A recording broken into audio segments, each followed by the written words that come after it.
What's happening, everybody? It's Sean with reactions to the classics. Today we got another reaction to Desaparecidos. Their album, Payola, brought to us by friend, longtime supporter, patron of the channel, Conor Oberst, super fan, Caitlin. Thank you, Caitlin. Appreciate you. Appreciate all the patrons who make this thing go. If you'd like to support us in any way, check out that Patreon link below or the patron link on the end screen. We could not do it without them. Okay, I did their first album last month, Read Music, Speak Spanish. So looking forward to diving into their second album. Just a little bit about them. If you don't know them, Desaparecidos, I have to watch a video over and over to pronounce it right. And then I see people pronounce it differently. Heard the band in an interview say they pronounce it wrong sometimes. So hopefully that's close enough. They're an American punk rock band from my hometown, Omaha, Nebraska. Headed by singer-guitarist Conor Oberst, the frontman, of course, of Bright Eyes. Formed in 2001, Desaparecidos figuratively means disappeared ones in Spanish and Portuguese, and is a reference to the people who were arrested by various South American right-wing military dictatorships and then vanished without a trace. More specifically, they take the name from the forcibly disappeared under Augusto Pinochet's right-wing military dictatorship in Chile between 1973 and 1990. They broke up in 2002 while the band was attracting an increasingly large following after their debut album. I already talked about it, Read Music, Speak Spanish. However, Conor did not have the time to dedicate to the band, with Bright Eyes really taking off, right? He continued to record Bright Eyes while the other members went on to form other projects. Starting in 2010, they reunited for special occasions and released a few tracks over the years. Then in June of 2015, they released this album, their second album, Payola, 13 years after the debut, which I don't know how many acts in music history have had a debut and then waited that long for a second album. It's kind of crazy. Went to 160 in the US. Now, while Read Music, Speak Spanish focused on themes relating to socioeconomics, marriage, and the American workforce, this album consciously tackles a wider range of political issues. It's a cohesive body of raw, loud, and angry songs about endemic injustice, racial profiling, the mistreatment of immigrants, corporate greed, and domestic spying. And really, honestly, this was 2015. It's now 2023, and all these things are still a problem. The band, and kind of what brought everybody together, I talked about it there a minute ago, but they reunited in 2010 to play a concert for equality in its hometown of Omaha, an event organized by Conor Oberst to promote the repeal of then recently enacted measures to prohibit businesses and landlords from hiring or renting to undocumented immigrants in Fremont, Nebraska, which is just a suburb of Omaha. In 2012, the band worked with Mike Mogus to record some singles, and in subsequent years, recorded all the material for Payola. So it's kind of an unfolding thing. And they actually didn't write the album in Omaha. They said they rented a house and went to Minnesota and sat around a campfire and just talked and got away from everything. So that was pretty cool. Metacritic, 76 out of 100. Pitchfork gave it a 7.6. So if you haven't been with us before, the music will not be in the video, but it will be at a Vimeo link below if you want to follow along with us. Let's jump in. Our first track, The Left is Right. I don't have a ton of research on this album. There's not a ton out there, but I did pull some stuff from some areas and an interview here or there. But I'm going to have the lyrics up as always. Thanks again, Caitlin. The Left is Right. Excellent opener. Musicianship, fantastic. Guitar work, drumming. Conor sounds great. Great energy. Quick little song, 2 minutes, 25 seconds. You can have a lot of quicker songs on here because there are 14 songs on here, and the album itself is only a little under 41 minutes. So, I mean, the idea of this song is basically that the rich have everything, and that we kind of need to take it back. It says at the end of verse 1, like Robin Hoods, you know, like they're going to dominate those that don't have the money, and that the system is basically unfair for the majority of us. And I believe all that to be true, and I believe that still to be true 8 years later. Next up, we have The Underground Man. The Underground Man, great guitar work by Denver Dowley on here. Conor, once again, sounds fantastic. He can really deliver this kind of music, which if you're not familiar with him singing this kind of music, you might be surprised by that. But this song is about presumably a friend of Conor's, let's just say, because he's singing the song, who apparently shared the same views as he did, but then he joined the military, and kind of how that brainwashed him into towing the line, even of stuff he didn't agree with. So that happens sometimes. I've known that to happen. Next up, we have City on the Hill. The song and its title refer to the historic 1630 sermon, a motto of Christian charity, in parentheses, City on a Hill, by Puritan leader John Winthrop.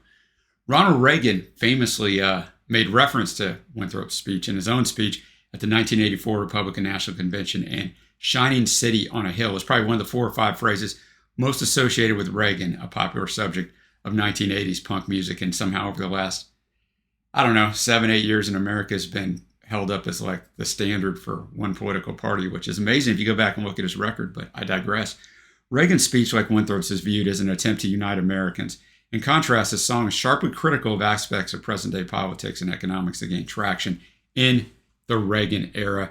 I saw that Tim Kasher of Cursive is also on this one. All right, City on the Hill. It's basically breaking down the hypocrisy of the United States of America and kind of what we were founded on. All the founding fathers sowed their seeds into serving girls. Talking about Thomas Jefferson, who had a teen slave who fathered, or who was the mother of some of his children. And it is some stuff like Justice is a Blind Man, So is Love. All the stolen melodies they played in the hit parade. Probably talking about the fact that most rock music is founded in African-American blues and their traditions, right? It's a lot of stuff about Elvis. It's fair and unfair. Jimmy Page, of course, at Zeppelin, borrowed a ton from that genre and didn't give credit. So I think he's talking about all of that. I like this one. If you scheme and hustle, don't get caught. Got to risk it all. Or hang on every number they read off for the Powerball. We'll all get rich together in America. Money's indifferent, so is love. So if you don't scheme and cheat to get your riches, you're going to have to hope you hit that Powerball number. So really good song. And also on there, I mean, to me, that was a guitar, right? But a lot of people thought that was a synth. So Denver Dowey, who's a guitar player, said, in all honesty, that's a big compliment because it's been a recurring theme over the years. People mistake them for a synth because they don't sound like guitars, he says proudly. That stutter sound is a delay pedal that has a loop feature. So I'm just hitting it real quick with my foot, and it just makes this glitched out stutter effect. I mean, it sounded like guitar to me, but I could see, I guess, how some people think that's a synth. Next up, we have Golden Parachutes. We have Laura Jane Grace of Against Me guesting on this one. All right, Golden Parachutes. The idea of the, if you don't know what a golden parachute is, it's what high-level CEOs of these big companies get. That basically guarantees them, no matter what happens, unless they do something really, really wrong and they can prove it in a court of law, they're going to get stock bonuses, all this comp. If they leave, they get fired. So they're guaranteed to win, even if they lose, right? It's a guaranteed wealth, no matter what happens. It's insane if you think about it as a normal person. You go work your job every day, and if they let you go, you're going to get 10 times your salary. Like, that's insane, but that's the way it works in corporate America. So he's just kind of breaking that down with the rich and the elite, because a lot of times these guys are elite and come from a family of eliteness before they get these jobs. Not always, though. And just because you're a CEO doesn't mean you're a bad person. But he's generalizing, which the generalizations usually are true. That's why they're there for the majority of people. But the last verse, they're all betting men who never lose and float away on golden parachutes. And if Main Street wants a handout in their underwater houses, let them drown. So the rich worry about the rich, basically. Next up, we have Radicalized. I did a lot of research on this, so we'll see if this is true, but I'm going to tell you this going into it if you've never heard it, so you can kind of view the song this way, and we'll see if it's right. Supposedly, Conor adopts two viewpoints. The first verse is from the view of a Muslim as he prays 5 times a day, so that lets us know that child in a war-torn country. The child's family is starving, and he witnesses the murder of his sister. Second verse is from the view of an American child as he refers to the GED, whose brother was recruited in the army and subsequently died in an IED explosion while on duty. It is assumed that his brother died in the conflict where the first character lives, right? So their worlds come together. Both characters express the conflicts that their beliefs are being subject to, as their experiences are leading their thoughts to be radicalized. The Muslim child against the occupying force, and the American either against the American government or taking his brother away to war, or to the local rebels who caused the death of his brother. They state that once they become radicalized, their thoughts aren't their own anymore. That's a lot of stuff to fit in a 2-minute, 49-second song, but I found that in a few places and tried to summarize what I found best way I could. That way you kind of know when you're listening to it, but let's see if we think that's right. Radicalized. I mean, I tried to say it. I heard Conor say it a ton of times. I could say radicalized, but radicalized. I think the song is definitely about what I talked about at the beginning, so I don't really need to break that down too much. Just 2 verses, but the energy in it, and I think the last 40 seconds, the outro with Denver's guitar work especially on there, but the rest of the instrumentation kind of amping up that anxiety in there, I thought was really, really well done. All right, next up, Maricopa, but I see that the Copa part is 3 capitalized K's in the middle, so I'm going to take a guess on what this one's about. Maricopa, which is a county in Arizona where a famous guy, Sheriff Joe, I don't think he's there anymore. I think he retired, but I don't care enough to look, was famous for rounding up immigrants. So they talk about one of the immigrants shot this rancher, and so that's in this song. Where is it at over here? Look at that, guys, boys and girls. I wasn't prepared. But you hear about Rob Krentz, they left him bleeding in the dirt. So, I see this happen to them. It's 8 years later, and this song is even more relevant now, right? But if an illegal immigrant commits a crime, it's like we got to get them all out of here. But I mean, people who are legally here, commit a million more crimes, but we don't say anything. It's just one of those like crazy things. And I like that. Drag them from their beds. They got some nerve to say they were here first. I always go back to this when all these people are so anti-immigrant. Like, this is not white people's country. We stole it from the Native Americans. Period. I mean, that's how it was done. And then we act like everybody's invading our country. I'll stop there, but I could rant on this for 5 minutes. But don't worry, boys and girls, I won't. We already know how bad my Spanish is, but let's go ahead and push into that. Te amo, Camila Vajelo. Couldn't do it, boys and girls. I butchered it. All right, Camila. So she's from Chile, so it's kind of holds that Chile, the name of the whole band kind of comes from that. So just did a little reading. She's now one of the leaders in Chile. She's in the Communist Party, but she led these student revolutions back in 2012 and 13. So got a bunch of press. So they recorded the song. The song was actually released. Several of these songs were released ahead of time, right? I talked about them working with Mike Moga starting in 2012 for some songs. I think 4 or 5 of these songs were released before this album ever came out. And this is one of them released in 2013. So it's like the rest of the album. Great musicianship. Conor sounds great. And next up, we come to Ralphie's Cut.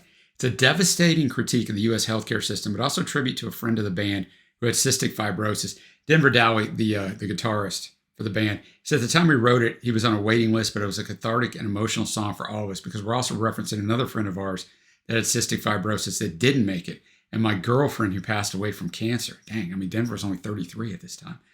But ultimately, it's our song to our friend Ralphie, who's an awesome fighter who's doing really, really well with a double lung transplant. Conor, letting out that primal scream. I have a lot of experience with the United States healthcare system. I have a chronic health issue, so does Trey. And this song pretty much sums it up. Like, basically, this guy loses his job, so now he's on public assistance, Medicaid, as we call it here in America. But so they tell him, be careful. Don't make too much money, otherwise you're going to lose your benefits. You're going to have no insurance. You get caught in that middle where you don't have insurance through your job. You can't afford insurance on your own, but you make too much money to have the government help you. So you have no health care, because that makes a lot of sense, right? So this guy's waiting for his lung transplant. But he's got to wait. He's got to take his experimental drugs. He's got to wait his turn, man. And he may die beforehand, but it's just how it goes. And I'll pay the blood test money. I got a little quick story. My daughter was having a little health scare, so I took her to a children's hospital here. This is like a month ago. And all they didn't start an IV or anything. They did some blood work, took a chest x-ray, and the doc saw her. That's it. We were there for like an hour and a half. My bill after insurance paid is almost $2,500. I have no idea how I'm going to pay that. Maybe 10 million people will watch this video and I'll make enough on the monetization, but usually I make about 20 cents on each YouTube video. I'm not even joking. So that's just kind of where we are. Like, they did nothing to her. Like nothing. Like, it's insane to me. But that's where we are. So if you don't live in the United States, that's the kind of garbage where you got to think in this country, do I really need to go to the ER? Is it really that dire? Do I need to go? Do I not? Because I know I'm going to have to pay for this for years. So, and we have, quote, good insurance. Our family does. So, yeah. All right. End of rant. Except we got Backsell. All right. Backsell. All about the evils of the record industry and how these labels are trying to amass more and more capital, more and more music rights. And he calls them out, right? I mean, we got DreamWorks, we got MCA, we got Capitol, we got Interscope. He's going them all. He calls out the auto-tune. But the frenzy Britt warned me of has begun. Probably Britt Daniels Spoon. They did some stuff together back in 2002 and know each other. Their cash cow killed himself, so they're looking for the next one. People think he's talking about Kurt Cobain or Elliott Smith there. So just really well done. I want to shout out drumming on this and Matt Baum. Like, it was fantastic at the start and throughout the song. He's done a great job in this whole album, but it really showcased on this one. And Denver Dowley's been fantastic through it all. Next up, we have slacktivist. Now, I had to do a little research. You're probably smarter than me and knows what that means. But slacktivism is often used to describe the practice of engaging in activism or supporting social, political causes with little to no actual effort or commitment on the part of the slacktivist. So, yeah.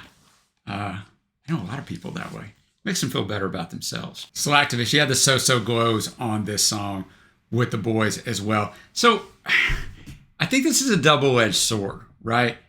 I get what he's saying. So he's saying, we donate this little bit of money and, we do it. I do it when I order at Domino's, right?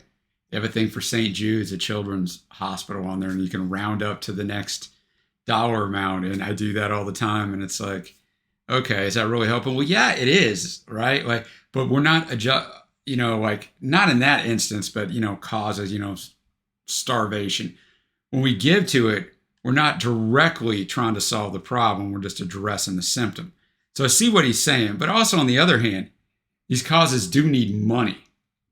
And so I think you can do both. So I get what he's saying, but I still think you should give to things as well, right? So I think it's one of those times where for me, I mean, I love Conor, but he's getting a little too pious in this because I think there's two sides of it.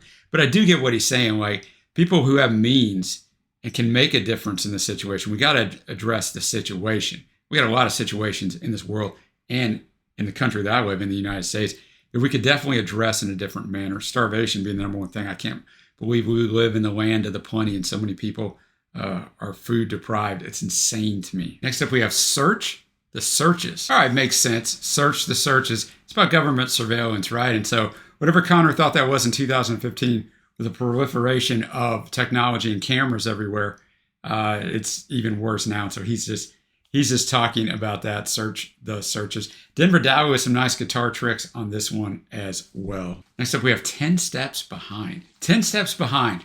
It's a little tune about a woman having to walk 10 steps behind her husband. He's living the life with his Gucci shades and his linen pants. And Connor's just asking her, why do you got to do that? Because in some religions, in some cultures, that's the way it is. Women are thought of as not equal when they've got to walk 10 steps behind. And if that's your culture or religion, look, I mean, I'm not trying to shade you, but that's insane. And that's all I'll say about that. Next up, we have Von Maur Massacre on December 5th, 2007. A 19-year-old, I'm not going to say this moron's name, entered the Von Maur store at Westroads Mall in Omaha, Nebraska, and killed 9 people, including himself, and wounded another 4 with a semi-automatic rifle. The song is sung mostly from the point of view of the killer himself. Obviously, all these guys are from Omaha, so it would have hit home. And I'll tell you an interesting story. I was born in Omaha, and I moved from there when I was 12 years old. But I grew up in a household, as many of us did, that weren't real great. My dad is not a great person, still not a great person, still alive, but an abuser. And my mom and I would go to, wait for it, Westroads Mall. It's about 15 minutes from our house. And so my best memories as a child, honestly, were going to Westroads Mall. We'd go to the movies there. Shout out to 6 West Theaters. We would, that's just where a lot of my memories are formed. I'd go to the record stores there when I was a little one. So when this happened, I remember when it happened, it actually hit me pretty hard. So it's interesting. I have some sort of, in a way, personal connection to this. Wow, a powerful song. It kind of sang the way it should be and arranged the way it should be, just with almost a manic pace. And he basically says he's going to go shoot these people and they're going to know his name. He's going to make himself, even though he's going to die, he's going to be famous forever. And I guess in a way he's right, because this was done in 2007. I'm talking about him in 2023. But I didn't mention his name. But I talked about how I went to this mall, but I live here in northern Dallas suburb in Texas, and it's probably 2 months ago at this point. We had a shooting probably 15 minutes from here at the Allen Outlet Mall where 7 people were killed, if I remember the number right. Maybe it was 8. I can't remember now. Isn't that horrible? We have so many shootings here in America. I can't even remember how many people were murdered 15 minutes from me. But my daughter and her friend were headed to that mall when this happened. So it's just insanity. It just continues and continues. And last up on this journey, we got the song Anonymous. All right, Anonymous, kind of book ending this album out with, The Left is Right was the first track, kind of the same. We're anonymous. This country's been built. The United States has been built on the poor so the rich can enjoy it, but we're going to rise up. We're anonymous. And so I thought really good guitar work. Again, kind of a recurring theme on here. The instrumentation is fantastic. And I haven't given a shout out to Ian McElroy on the keyboards and Landon Hedges on bass. And also he's doing a lot of the backing vocals when the guests aren't there. But now it's time to get to my favorite tracks. Honorable mention, The Underground Man, Maricopa, Ralphie's Cut, and Back Cell. Faves are going to be City on a Hill in the very first song. The Left is Right. All right, now we're going to get to my overall score. I liked it a lot more than I liked Read Music, Speak Spanish. Not that I disliked that album, but I thought this album was outstanding. Like I said, the musicianship, Conor sounds great. The lyricism is fantastic. So I'm going to give it an 8.25 on this one. Really, really good and really impressive. These guys have all known each other since they were kids, right? So there is a connection there of friendship and that sort of stuff. So it kind of explains how you can be gone for 13 years after only making one album and come back and make something like this. And now Read Music Speak Spanish, they had to record also in 1 week. So there's a lot of other stories behind that where it might have been even better if they would have had more time to refine it, which they did on this one. But fantastic offering by Caitlin. Let me know what you think of this album. What are your favorite tracks on here? And until next time, guys, I will see you.